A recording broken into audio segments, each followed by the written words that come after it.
Bonjour à toutes et à tous et bienvenue dans cet épisode dédié au parcours de Jordan Bardella, figure montante de la politique française et président du Rassemblement national. Dans ce podcast, nous allons découvrir ensemble son histoire, ses convictions et ce qui l'a amené à devenir l'un des leaders de la droite patriote. Jordan Bardella est né en septembre 1995 dans le département de Seine-Saint-Denis, une région symbolique des défis sociaux et économiques en France. D'origine modeste, il grandit dans une cité de Drancy. Cette jeunesse en banlieue a influencé ses opinions et son engagement politique, notamment sur les questions de sécurité et d'immigration. Dès l'adolescence, il s'intéresse à la politique. À 16 ans, il rejoint le Front National, devenu aujourd'hui le Rassemblement national. Ce choix à un si jeune âge peut surprendre, mais pour Bardella, il s'agissait de répondre à des inquiétudes locales qui, selon lui, n'étaient pas suffisamment abordées par les partis traditionnels. Très vite, il se fait remarquer au sein du RN grâce à sa capacité à s'exprimer avec clarté et conviction. Bardella monte les échelons rapidement. En 2017, il devient porte-parole du mouvement et gagne en visibilité médiatique. En 2019, il est propulsé tête de liste du RN pour les élections européennes. Il n'a alors que 23 ans. Sous son leadership,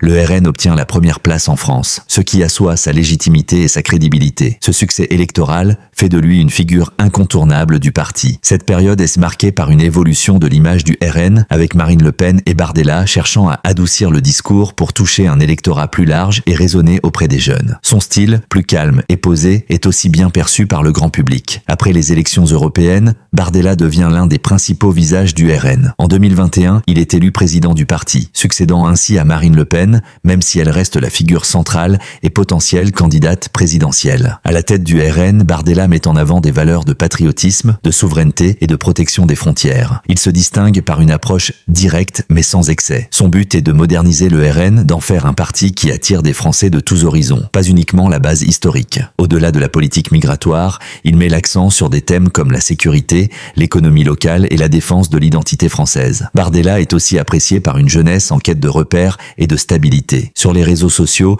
il est très actif et parvient à toucher un public jeune, qui n'était pas nécessairement politisé. Il parle directement aux jeunes Français, notamment ceux des milieux populaires. Avec son style, il incarne pour beaucoup une alternative aux partis traditionnels. Il représente une droite modernisée qui se veut décomplexée mais sans la violence de certains discours d'antan. Sa jeunesse, sa proximité avec les citoyens et sa maîtrise des enjeux locaux en font une figure rafraîchissante pour ceux qui ne se retrouvent pas dans les autres partis. Bien sûr, Bardella doit encore faire face à des défis de taille. En tant que jeune leader, il est parfois critiqué pour son manque d'expérience et pour la lourde tâche de rendre le RN plus acceptable tout en restant fidèle aux valeurs du parti. Le RN doit aussi se positionner face aux autres partis de droite et aux évolutions politiques en France et en Europe. La question de sa succession est également un enjeu. Bardella sera-t-il capable de devenir le futur candidat à la présidentielle ou restera-t-il un pilier du RN derrière Marine Le Pen? Ces décisions dans les années à venir seront cruciales pour son avenir et celui du RN. En résumé, Jordan Bardella est un jeune leader qui a su se faire une place rapidement grâce à son charisme,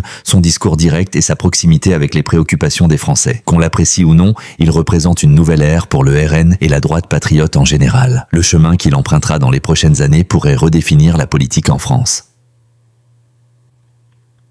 Merci d'avoir écouté ce podcast. Si ce format vous a plu, n'hésitez pas à vous abonner et à partager cet épisode autour de vous. À très bientôt pour un nouvel épisode.